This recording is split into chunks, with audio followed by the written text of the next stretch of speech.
అవ్వా ఎక్కడ లేని దొంగతనాలు ఎక్కడా చూడని దొంగతనాలు మన దగ్గరనే అవుతున్నాయుల్లా ఈ నడుమ.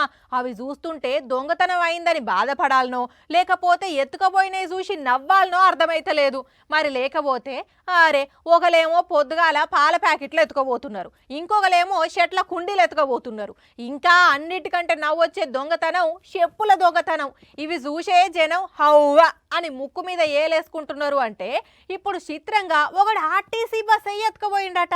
అత్తగారింటికి పోదామని చూస్తే బస్సు వస్తలేదని చెప్పి అప్పట్లో ఒక మోతవరి ఏకంగా ఆర్టీసీ బస్సునే వేసుకొని పోతే ఇప్పుడు ఏకంగా ఆర్టీసీ బస్సును దొంగతనమే చేసిండు ఓ బద్మాష్ దొంగోడు.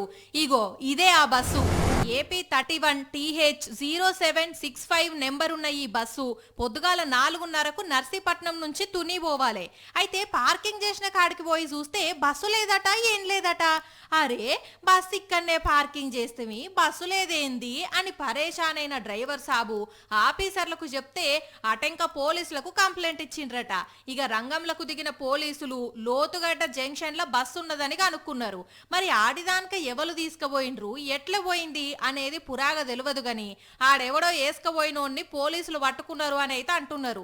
కానీ వేసుకునే చెప్పులకు భద్రత లేదు, ఎక్కిపోయే బస్సులకు భద్రత లేదంటే దొంగలు ఎట్లా దెగిస్తున్నారో ఆలోచించుండ్రి.